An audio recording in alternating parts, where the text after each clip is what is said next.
Hello la team, je suis très heureux de vous retrouver aujourd'hui. Comme vous l'avez demandé, aujourd'hui, cette vidéo est dédiée aux cotisations sociales sur les salaires, notamment la cotisation sociale dénommée CNSS qui signifie Caisse nationale de sécurité sociale. Donc, tout au long de cette vidéo, nous allons aborder les contours, notamment les taux de cotisation, les bases d'imposition, les plafonds de calcul et 2 exercices pratiques afin de voir comment est-ce que ça se passe.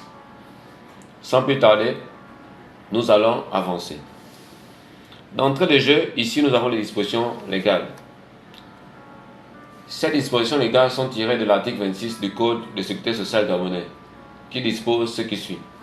Les cotisations dues à la caisse sont assises dans la limite d'un plafond sur l'ensemble des rémunérations perçues par les personnes assujetties, y compris les indemnités, primes, gratifications, commissions et tout autre avantage en espèces ainsi que la contre-valeur des avantages en nature, mais à l'exclusion des remboursements de frais et de prestations sociales versées en vertu des dispositions de la présente loi. Qu'est-ce qu'on doit comprendre ici? Parce que souvent des personnes me demandent Docteur Anne, comment fait-on pour connaître la base imposable de la CNSS? Je demande souvent à ces personnes d'aller lire l'article 26 du Code de sécurité sociale gabonais. Lorsque ces personnes arrivent, elles me disent que on ne comprend pas ce long français. Je dis ok, c'est pas grave. L'article 26 est clair du Code de sécurité sociale. L'article 26 ici vous dit que pour le calcul de la base CNSS, il faut tenir compte de l'ensemble des rémunérations perçues, c'est-à-dire les primes, les gratifications, les indemnités, les commissions et autres. Mais ne tenez pas compte de la famille, des remboursements de frais et de prestations sociales. Donc, qu'est-ce que ça voudrait dire?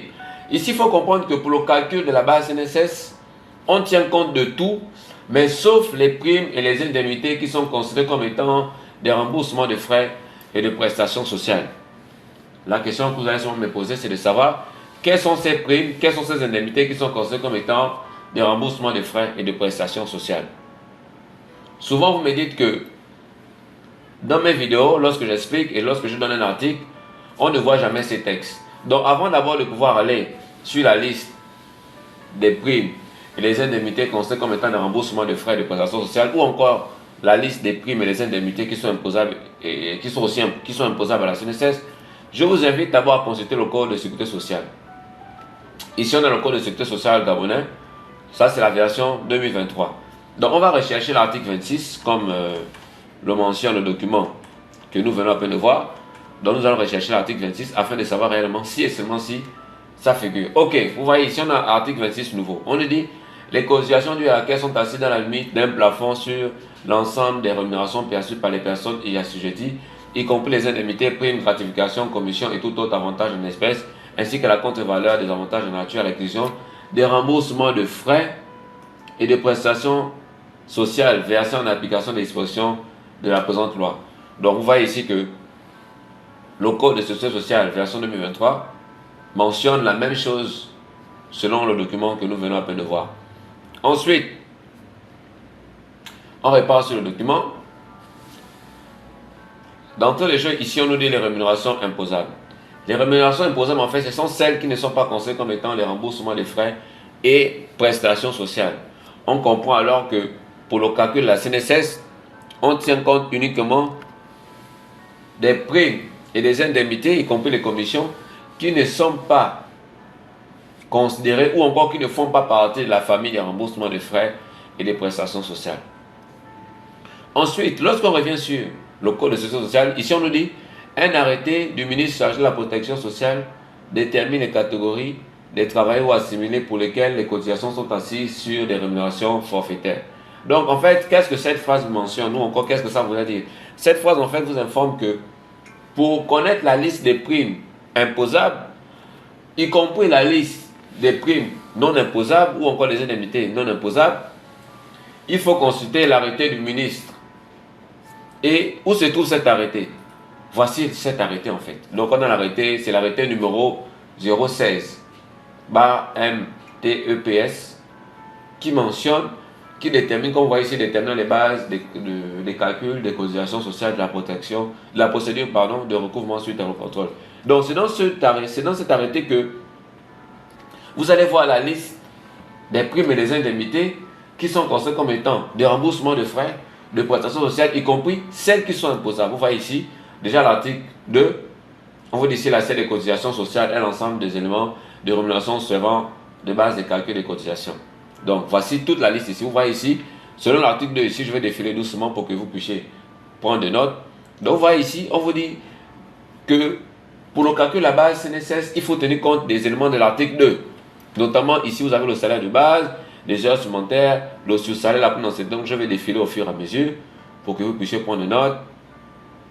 Donc, vous constatez ici que c'est la liste de ces primes et ces indemnités-là qui sont considérées comme étant, comme étant les éléments imposables pour le calcul de la base CNSS. Donc, lorsque vous voulez déterminer la base CNSS, il faut tout simplement tenir compte de l'article 2 de ce décret. Donc, comme vous le voyez ici, ça commence au salaire de base et ça finit jusqu'à l'allocation complémentaire aux indemnités journalières à titre de maladie. Donc, tout ça là, ce sont ces éléments-là ici qui sont imposables. Et lorsqu'on revient sur le document ici, c'est ce qu'on dit. Vous voyez ici, j'ai détaillé. Donc, on a le salaire de base, on a l'allocation de congé payé, donc c'est imposable. Et vous avez ici les compléments de salaire qui sont à l'article 2 du décret 016 du 29 avril 2010. Vous voyez ici, c'est les mêmes primes et indemnités que nous avons vu là-bas, sauf qu'ici, j'ai juste essayé de regrouper. Donc, vous avez ça ici. Toutes ces primes, en fait, donc toutes ces primes et toutes ces indemnités sont celles qui sont considérées comme étant des primes et indemnités imposables à la CNSS. Donc, si vous voyez qu'une prime figure dans cette liste, ça voudrait dire que cette prime est imposable à la CNSS. Maintenant, si vous voyez qu'une prime, si on vous attribue une prime et que cette prime ne figure pas dans la liste de l'article 2, en conclusion, vous allez rechercher cette prime dans les remboursements de frais de prestations sociales. Si vous voyez que cette prime ou encore cette indemnité existe dans les prestations sociales ou encore les remboursements de frais, par conséquent, cette prime encore ou cette indemnité n'est pas imposable. On descend. Vous voyez, cette liste en fait elle est longue. Donc, on va descendre. Ok, on arrive aux 3 assiettes minimum obligatoires. En fait, c'est quoi l'assiette minimum obligatoire? L'assiette minimum obligatoire ici, c'est tout simplement le minimum de base de cotisation pour la détermination de la CNSS.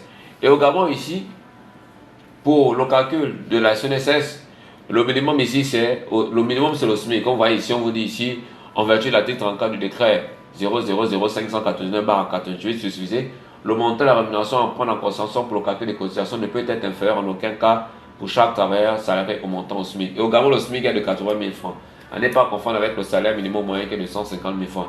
Donc ici, on vous dit que pour le calcul de la CNSS, la base de calcul de la CNSS ne doit pas être inférieure à 80 000 francs. Si un salarié a travaillé durant un mois et que sa base de cotisation CNSS revient à 65 000 francs, malheureusement, même si dans son bulletin de salaire, sa base de cotisation CNSS est de 65 000 francs, vous ne pouvez pas mettre comme base de cotisation 65 000 francs, mais vous êtes obligé de mettre 80 000 francs. Pourquoi?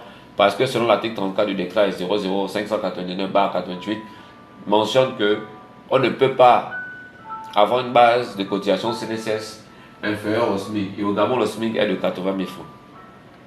Ensuite, au petit 4, on dit le plafond de cotisation. Le plafond de cotisation ici, en fait, c'est quoi? C'est-à-dire, c'est la limite à ne pas dépasser pour le calcul de la CNSS. Un exemple. Si un salarié, lorsqu'on fait la somme de toutes ces primes et toutes ces indemnités qui sont imposables à la CNSS, on se rend compte que la base CNSS donne un montant de 1 800 000. Malheureusement, selon l'article 1er du décret numéro 187/PR/MASSSCSN, prévoit que le plafond mensuel de la CNSS ne peut pas être inférieur, ne peut pas être supérieur à 1,5 million.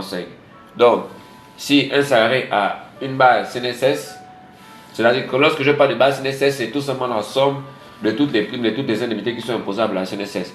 Donc, si l'ensemble de ces primes imposables à la CNSS dépasse 1,5 million, par exemple, si ça donne 1,8 million, vous ne pouvez pas calculer la CNSS sur 1,8 million, vous êtes obligé de calculer la CNSS sur 1,5 million, car la limite ou encore le plafond de la CNSS ne peut en aucun cas dépasser 1,5 million. Ça, c'était pour le point 4. Ensuite, le point 5, on dit des rémunérations exonérées.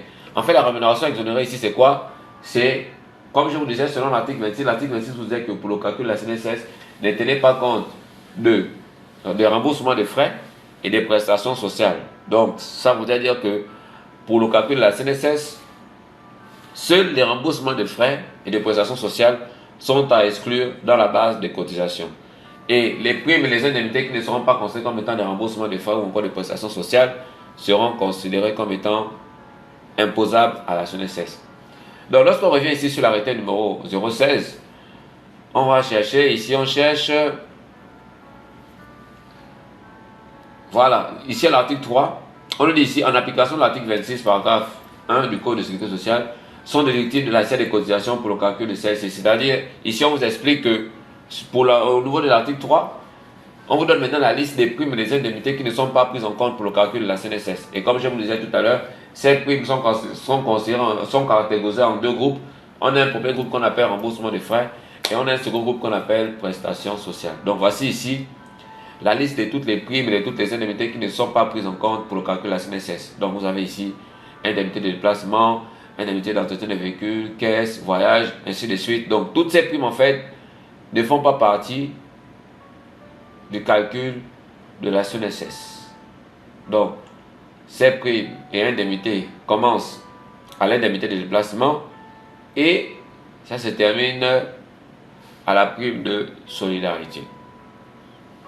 C'est pas fini, on a aussi tout ce qui est considéré comme étant prestations sociales, notamment les allocations et autres. Donc on revient sur le document. C'est ce document en fait reprend les mêmes choses de l'arrêté numéro 16. Donc dans l'arrêté numéro 16, ici on vous liste les primes et les indemnités qui ne sont pas prises en compte pour le calcul de la CNSS. Vous avez notamment la prime de panier, vous avez notamment la prime de caisse, vous avez la prime de transport, d'entretien des véhicules, l'indemnité de carburant. Attention, pour le cas du transport, d'entretien des véhicules, le carburant et l'indemnité kilométrique, ici c'est exonéré jusqu'à 35 000 francs. Qu'est-ce que ça veut dire? Ça veut tout simplement dire que si vous attribuez un salarié le transport ou encore prime de transport ou indemnité de transport selon votre appellation, si et seulement si le montant est compris entre 0 et 35 000 francs, cette prime ou encore cette indemnité ne sera pas imposable à la CNSS. Ça ne sera imposable à la CNSS que si et seulement si ça dépasse 35 000. Un exemple, si un salarié a une indemnité de transport de 50 000, dans les 50 000, vous enlevez d'abord la partie exonérée, donc c'est-à-dire les 35 000 francs. Donc ce qui reste, c'est-à-dire les 15 000, ce sont les 15 000 francs qui seront imposables à la CNSS. Un autre exemple, si un salarié a une prime de transport de 30 000 francs, cette prime de transport de 30 000 francs ne sera pas imposable à la CNSS car selon ce document nous montre que seule la partie qui dépasse 35 000 francs est imposable à la CNSS. Et comme vous voyez ici, les montants excédentaires devront par conséquent faire l'objet d'une soumission à la cotisation CNSS. Et nous tirons cette information de 35 000 francs. On va venir sur le décret ici. Donc on a ce décret, vous voyez ce décret. Donc c'est dans ce décret ici qui nous mentionne d'où provient l'exonération de 35 000 francs. On défile. Voilà, on arrive ici. Vous voyez ici, dans ce paragraphe, on dit toutefois, la prime de transport et indemnité assimilée, c'est-à-dire d'entretien des véhicules, camions kilométriques, cités sur-dessus, sont plafonnés à 35 000 francs, comme prévu par les dispositions de l'article 2 du décret numéro 126. Donc vous constatez ici que pour le transport et indemnité assimilée, ça devient imposable à la CNSS que si et seulement si ça dépasse le montant de 35 000 francs. Si ça n'a pas dépassé le montant de 35 000 francs, par conséquent, l'indemnité de transport et assimilée sont exonérés à la cotisation sociale CNSS. On revient sur le document. Donc, ces indemnités que vous voyez ici, là, ce sont les mêmes indemnités qu'on a déjà vues dans l'arrêté numéro 016 qui précise les remboursements des frais et prestations sociales. Donc, comme vous voyez ici, les prestations sociales, on a les indemnités journalières, on a de la fourniture gratuite des soins médicaux, les prestations familiales, c'est-à-dire les allocations prénatales, prime à la naissance, allocations familiales, les rentes d'incapacité permanente. Donc en fait, c'est tous ces éléments-là qu'on appelle prestation sociale. Donc lorsque on vous accorde ça, c'est exonéré de CNSS. Ensuite, nous avons ici les taux de cotisation. Donc, souvent, vous voyez sur vos bulletins, il y a certains bulletins de salaire où vous allez voir taux patronal et taux salarial, ou encore cotisation patronale et cotisation salariale. Qu'est-ce que ça veut dire? En fait, les cotisations patronales, ce sont les cotisations qui sont à la charge de l'employeur. C'est-à-dire que c'est votre employeur qui cotise ça pour vous, en fait. Et les cotisations salariales, ce sont les cotisations que vous-même ou encore le salarié cotise pour son compte. Et par rapport à ces taux permettent d'obtenir des informations suivantes. Prenons par exemple le cas de l'employeur. L'employeur, lui, il cotise à la hauteur de 16%. 16%, pourquoi? Parce que dans les 16%, on a 8% qui concernent les prestations familiales. On a 3% qui concernent les accidents de travail. Donc, lorsqu'il y a, par exemple, le salarié a un accident de travail, vous voyez, souvent vous dites que c'est la CNSS qui prend en charge les soins médicaux et autres. Parce que les soins de première urgence sont pris en charge par l'employeur. Maintenant, après, on vous dit que c'est la CNSS qui prend en charge. Mais la CNSS prend en charge, pourquoi? À cause de ce pourcentage-là. Parce que dans les 16%, votre employeur cotise 3% pour les accidents de travail. Ensuite, vous avez 5% pour l'assurance vieillesse, ce que vous appelez la pension. Donc, lorsque vous allez toucher la pension, votre employeur cotise 5% pour votre pension. Et ici, les prestations familiales, en fait, c'est ce qu'on appelle ici les prestations sociales, notamment les allocations et autres. Donc, si madame accouche et que vous bénéficiez des allocations trimestrielles, c'est à cause de ce pourcentage-là, parce que votre employeur cotise pour vos allocations et autres. Ensuite, pour le salarié ne cotise que 2,5% parce que les 2,5% représentent son assurance vieillesse, donc notamment sa pension et autres. Donc, vous voyez ici, en conclusion, pour la pension, ça fait 7,5% au total. Donc, c'est la raison pour laquelle, si vous voyez souvent dans vos bulletins de salaire, 16% partie patronale, 2,5% partie salariale, c'est parce que dans les 16%, on a 8% de prestations familiales, on a 3% d'accident de travail et 5% assurance vieillesse. Et pour terminer, nous avons ici un cas pratique. Enfin, le cas pratique ici permet tout simplement de voir, d'expliquer ce que nous venons, nous venons à peine de mettre en évidence. Dans le premier exemple ici, on vous dit que M. X, il a un salaire de base de 700 000, rendement de 300 000 et transport de 80 000 francs. Le travail qu'il a de faire ici, c'est de déterminer la CNSS salariale et la CNSS patronale par rapport à l'exemple pratique numéro 1. Ici, pour la base CNSS, en fait, comme je disais, la base CNSS ici, c'est quoi? C'est tout simplement la somme de toutes les primes et de toutes les indemnités qui sont imposables selon le décret 016. Ici, on a pris les 700 000 francs du salaire de base. Bien sûr, le salaire de base est imposable à la CNSS. Ensuite, on a pris les 300 000 francs. C'est imposable à la CNSS. Maintenant, le bémol, ici, c'est ici. On a pris 45 000 francs. Alors que dans la liste ici, on ne voit pas 45 000 francs. Nous provenons les 45 000 francs. Vous vous souvenez de ça? Et si on vous dit que le transport est imposable à la CNSS seulement lorsqu'il dépasse 35 000. Donc, la partie qui dépasse 35 000 francs est imposable à la CNSS. Et si on nous dit que dans l'exercice ici, M. X a un transport de 80 000 francs. Donc, lorsqu'on fait 80 000 francs moins 35 000, il nous reste 45 000. Donc, ce sont les 45 000 qui sont ici. En fait, les 45 000, en fait, c'est l'excédent de 80 000 francs de transport parce que le transport devient imposable à la CNSS que lorsqu'il dépasse 35 000. Et le surplus ici, c'est 45 000. Et ça nous donne une base CNSS de 1 45 000. Donc, lorsqu'on fait 1 45 000 fois 2,5 pour trouver la part salariale, ça nous donne 26 125 francs. Et pour trouver la part patronale, on va reprendre le même montant et on applique seulement 16% et ça nous donne 167 200. Ensuite, l'exercice 2 ici, c'est un peu plus différent parce que ici, vous allez comprendre. Donc là, maintenant, il a un salaire de base de 1 200 000, sur salaire de 700 000, responsabilité de 300 000 et transport de 35 000.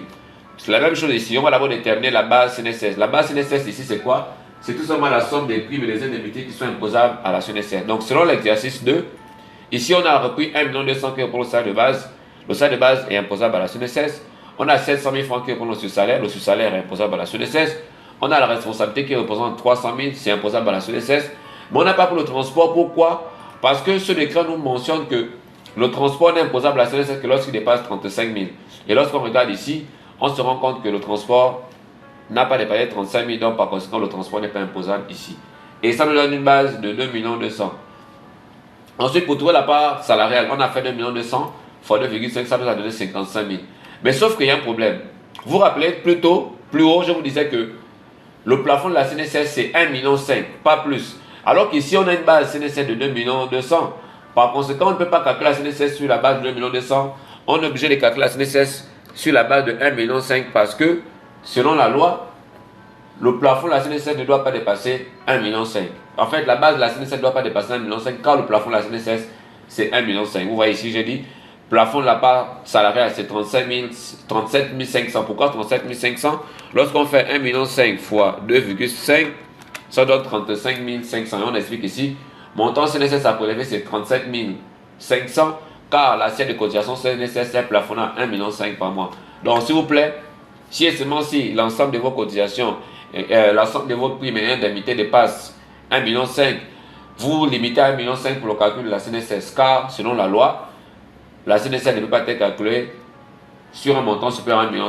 Et on revient ici pour trouver là où ça se, pour rechercher là où ça se trouve. Je crois que ça devait être au point 4. Voilà, point 4 ici on dit, l'article 1er du décret numéro 197 prévoit que le plafond de rémunération soumise à cotisation est fixé à 1,5 million par mois. Donc vous voyez ici que c'est tout à fait logique. Donc on revient ici. Donc c'est pourquoi on a trouvé 37 500 parce qu'on a fait 1,5 million fois 2,5. Et pour la partie patronale, c'est pareil. Donc on a repris la même base, donc les 2 200 000.